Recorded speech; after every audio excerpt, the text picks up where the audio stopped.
Hello and welcome, everyone.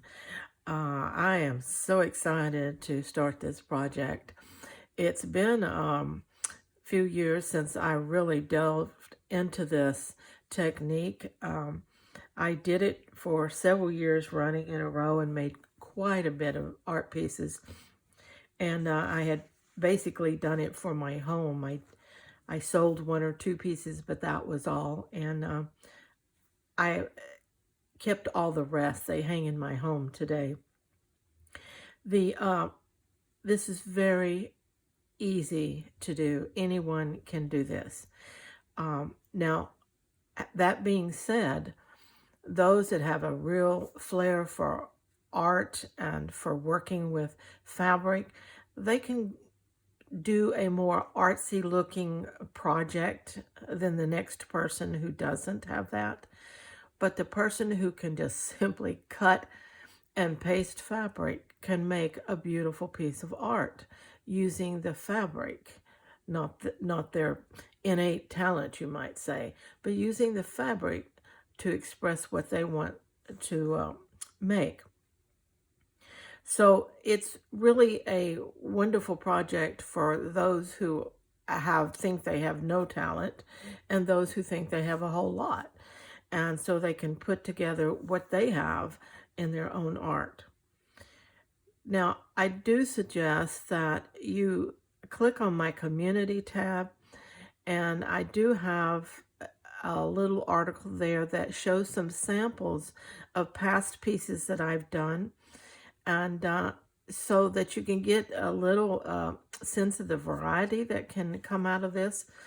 This particular one style, I mean, really, you can do anything that you'd like to do.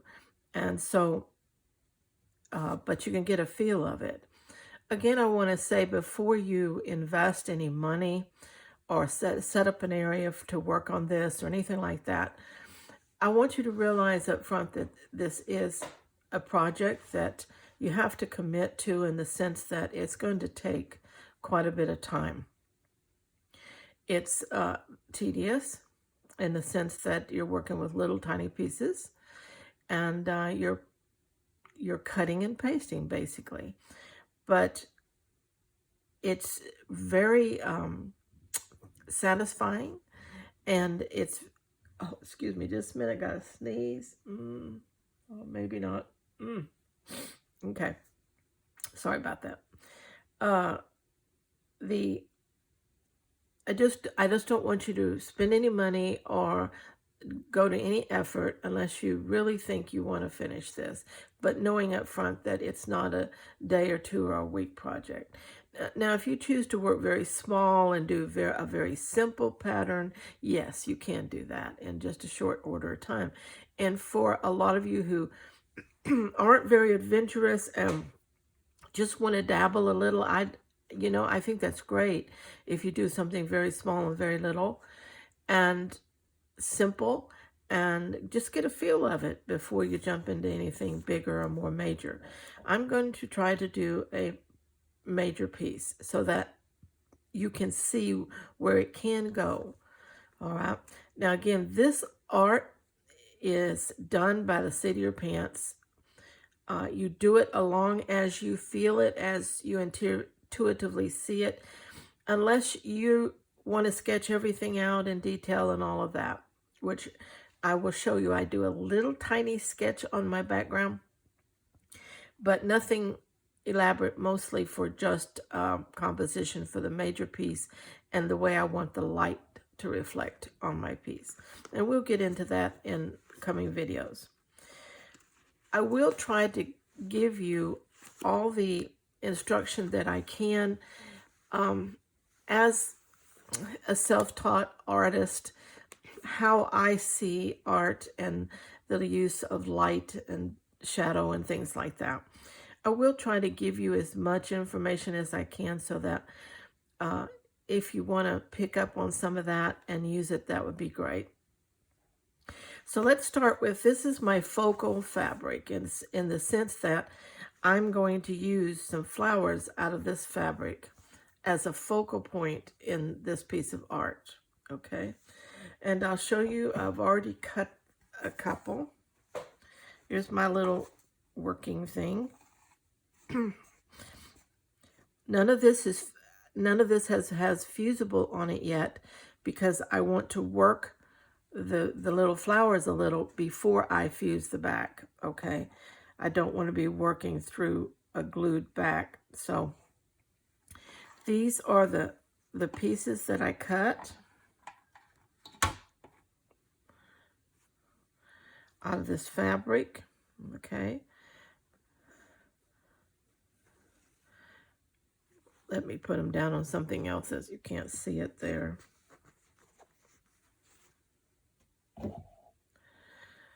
But here they are. These three are going to be my focal pieces. I'm going to have three large flowers. Now I'm going to have smaller ones in there too, but these are what I call my focal pieces. Once I know what my focal pieces are, then I also know what fabrics I have to coordinate those to complete this mosaic. These, nothing has been done to. This one I have taken and done a little slow stitching with some fibers on that to give it a little different look, so that while it's the same flower as this one, they don't look exactly alike. Okay, and I've also played in a little bit of blues in this one with the fiber in the shadow areas that I want to pick up on in the background. Okay, now this one I'm not going to do anything to. This one I'm going to play a little bit with, like this one, and so that I will have two that have a little slow stitching fiber work done on them, and then one plain one. You can also see how these two are the same. Notice the difference in the flower, little flower at the bottom. All right. Now I'm not completed stitching this one yet, but you can see how you can manipulate your focal point, even if you want to. You don't have to. You can just start with these just like they are, and that'll be fine too. I've done plenty of pieces like that. And but I wanted to incorporate a little of the slow stitch fiber art technique into this piece, and so you can see the difference in it. So having said that, my focal pieces are here. So I have those. And those started out of this fabric. Now I'll tell you that I got this fabric at Hobby Lobby. So if you are anywhere where you have a store like that, and they might carry this, I went there instead of the quilt shop, because the pieces that I wanted to get, I wanted to show you that you don't have to pay premium quilting cotton prices. You know, Hobby Lobby is very reasonable on their fabric. Now, they don't have the selection, and a lot of times they don't have the same quality as a high quality quilting cotton does. But then not all of us have the money it takes to buy that either. But I bought 1 yard of this simply because I have a couple other projects that I want to use it for. I didn't need that much just to get 3 flowers out of it, you know. But I will also be using other elements in this background as I go along too. So I will be using, you know, like I said, if you buy 1/4 of a yard of most fabrics, you've covered everything you need. And these were the fabrics that I bought at the same time. You can see that the color range in all of these. This is a great color, and it also is very medium light, so that I can use it for when I want to catch light. As you can see that it'll tone up with the lighter areas, like in this. This is just a busy little piece of fabric. I'm not sure. I just picked it up because it had a good tonal effect. I'm not sure if I'll use it or not. I don't normally go with anything this patterned, but I was thinking when I need tiny little pieces of specific color, there's tiny little flowers in here that'll be perfect to cut out and place when I need those little bitty pieces. This is another floral. I don't intend to use this floral as a flower pattern, but as a color palette. There's lots of leaves in here that have wonderful light play with color. 3, 4 colors. We have dark, we have medium light, and we have light.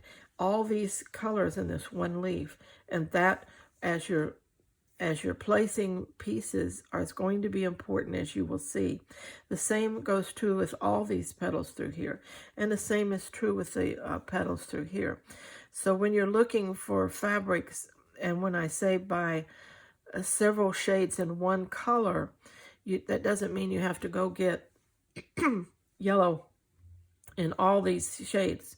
But if you can find a floral that has a graduation of colors in it, then you can cut. We're going to fussy cut different pieces out in the area of color we want. Very light, medium, very dark.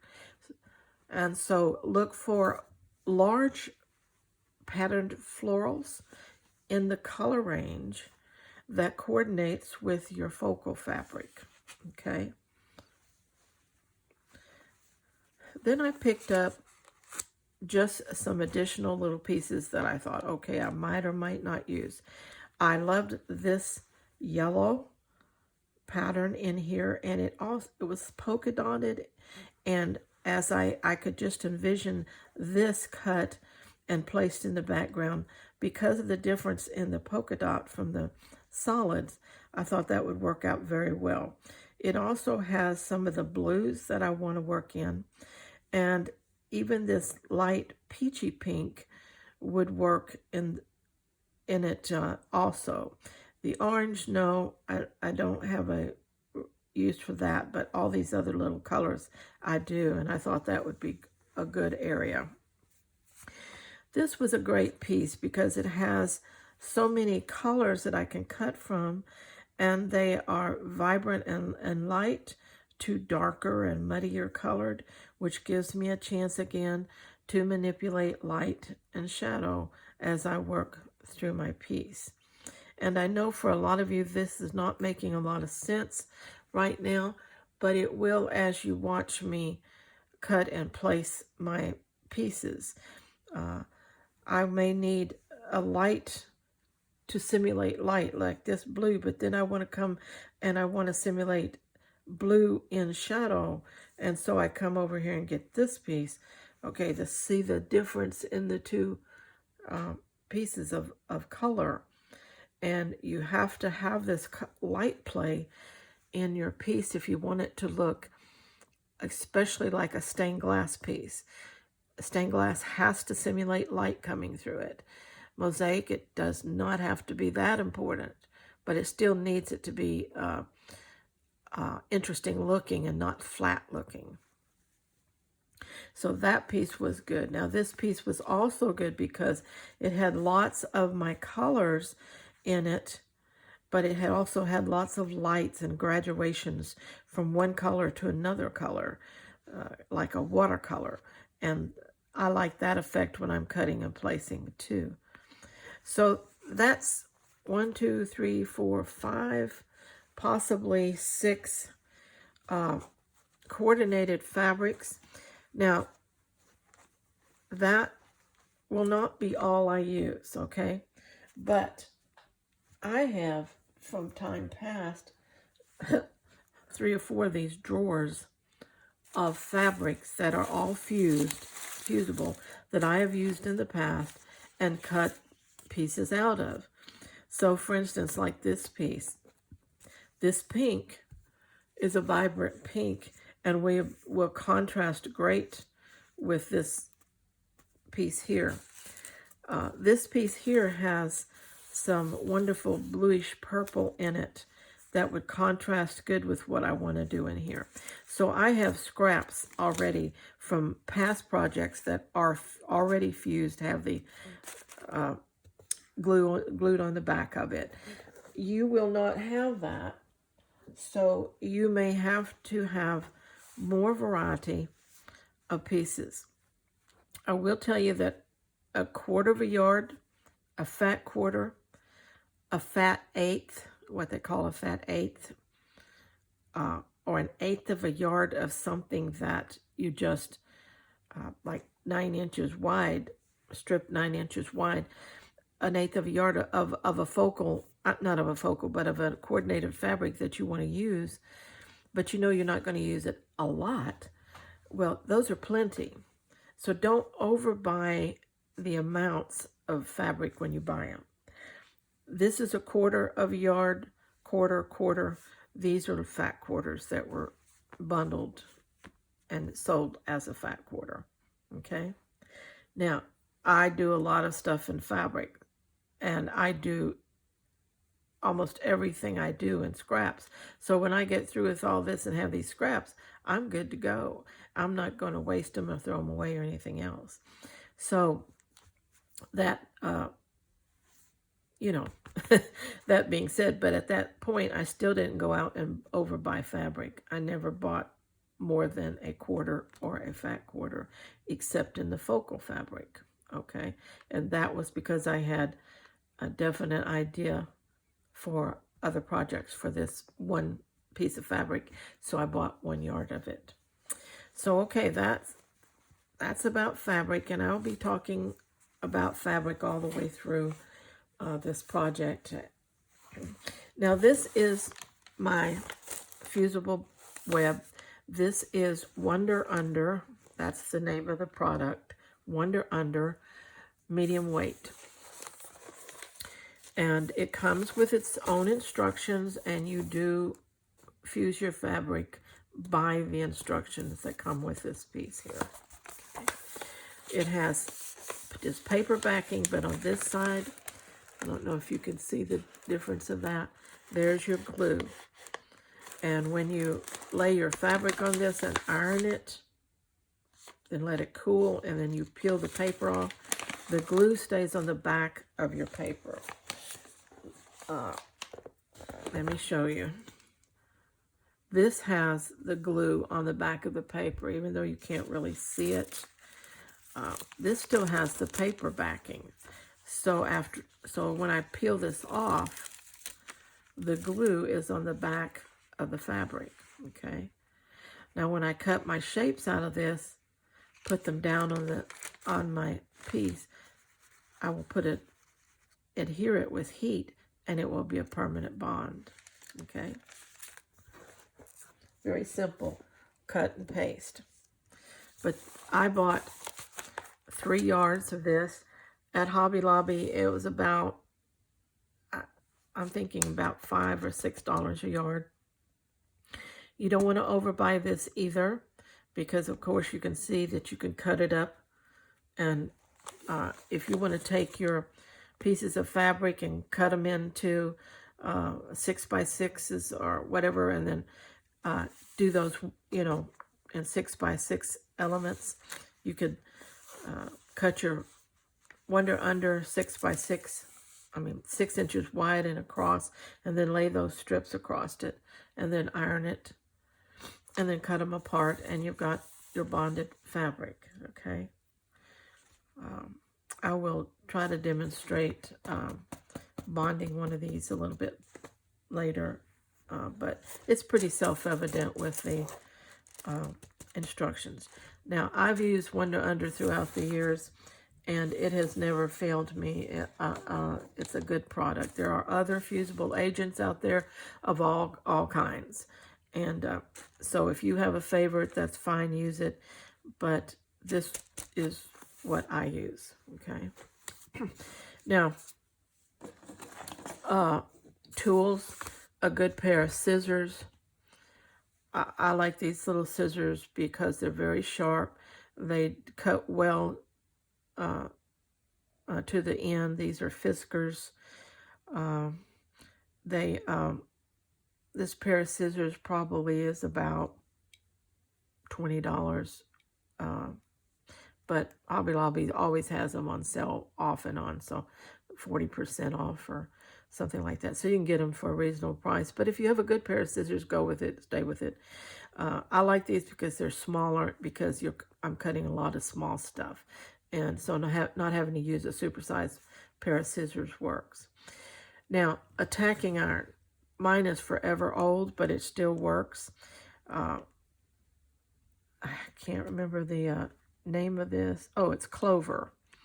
Clover Needlecraft Incorporated. I believe I ordered this particular one off Amazon. They're not always the easiest to find. Walmart may carry them, but you see the size of that iron. And that I love because I can tack just little pieces at a time, okay? And I have control over what I'm working on. I'm not using a great big iron all the time. And this has a little stand, and it has a little temperature gauge here, and it has an on and off thing here. So this works very well. It doesn't take up major room. All right. The other thing you're going to need is tweezers. I like the big tweezers. They work good because when you're working with tiny pieces, and when I say tiny, I do mean tiny at times. Little teeny weeny pieces, for instance. So let me get back in my thing again. You see, I don't throw nothing away in here. That's a tiny little piece. I can even go tinier than that. But that will fit somewhere in a project. And so when you're working with something like that, especially when you're trying to place it just very intricately, let's say we were going to place it around this flower, and we want to set it in there just so, then we want to be able to do that, and you've got to have a pair of tweezers to work like that, okay? If you're not a detail person, if you can't stand working with tiny objects like that, you will not like this. Because as we build, we use that bigger pieces, and we start with our bigger focal points, but our pieces get littler and littler and littler as we go down, as we fill in the gaps to complete the project. So if you hate excuse me, doing that, well, you won't like this project because there's a lot of that in there. Okay, let's see. I am going to start with on my quilter's mat. This is a quilter's mat turned upside down. This is the flat board side of it. I'm going to flip it, and this I've been using for years, so the other side isn't pretty, I'll tell you in advance, because I've used it so long. It looks terrible. But I got to order a new one, but I can't find these in my local shops, not the big ones. So I'm going to have to order it and get it in. But this one I use because on the other side, a quilter's pad, it's padded, and it's heat resistant, and it's designed to iron on, that you can iron on it. You have to have a heat tolerable surface because you're going to be laying your background fabric on it, and then you're going to be ironing your pieces to that. So what's underneath your background fabric has to be able to take heat. Quilting pad is good for that. Now this one is, gosh, I don't know about, let's see, probably 24 by 18, something like that. It's a large one, and that's what I like to work on, okay? Now, when I set this down, I will put something under the back side of it so that it tilts just a little. That tilt is very important to be able to really not kill your back while you're leaning over to get a better view of what you're working on. This size also accommodates the size of piece that I want to work with. I want to work with a piece that, a background that's probably going to be 20 by 24, so that I can mark off an inside section that's 16 by 20, and I will be working inside that 16 by 20 section, leaving a 4-inch border all the way around my background fabric. That I will get more into in the next video also. But so this board size fits me very well. But if you're working smaller, you don't have to have this big quilter's board. You can also make your own board. You can just take a piece of board, put some quilting padding, wadding, whatever you call it, in there, and then cover it with a towel, even an old towel or an old sheet, just so you have that padded surface that will take heat. You could take an ironing board cover and cover a piece of wood or something with it. So I say wood because the heat going through whatever you're putting on top of it isn't going to hurt the wood. It's not that much heat. But in other words, you can make your own homemade. You don't have to go out and purchase something like a quilter's pad, just so it can take some heat. That's what you're concerned with, okay? And that it's big enough to put the background fabric size that you want to work with. The I don't have my background fabric out here. I forgot to pull it out, but it's just a black piece of fabric. Just it's not important because everything gets covered up on it, but it is important because it's working as our grout piece, and it's also our foundation piece for gluing to. I believe we've talked about everything except perhaps you want good lighting, if possible, a light over your desk that shines down well, so that you can really judge what you're doing, see what you're doing, and so keep you easy on your eyes too. So you can see that this is a pretty good chunk of area here with this quilting pad that I need, and then I need some space to the left and to the right of it. I usually keep my fabrics on the left and I keep my tools on the right, my scissors and my tweezers and my tacking iron and all of that. And so you're going to need a desk. If you have a small computer desk or unused desk surface, whatever, you need a dedicated area, because once you set that up, you want to leave it there. You don't want to take it down until you're finished. This is not a project you put away. You just don't, because that's a nightmare. Believe me, it's a nightmare. Put it where it can stay. If you have children and things like that, well, you might want to think about that. If you have pets and animals, you want to think about that. I have one lady that loves doing this, and she has a big, about a crib-sized quilt that she will lay over the whole thing, because she has a cat that just thinks it has to sit on whatever she's doing. And so when she gets through, she covers it, and sure enough, in a minute or two, the cat's up there laying on top of it.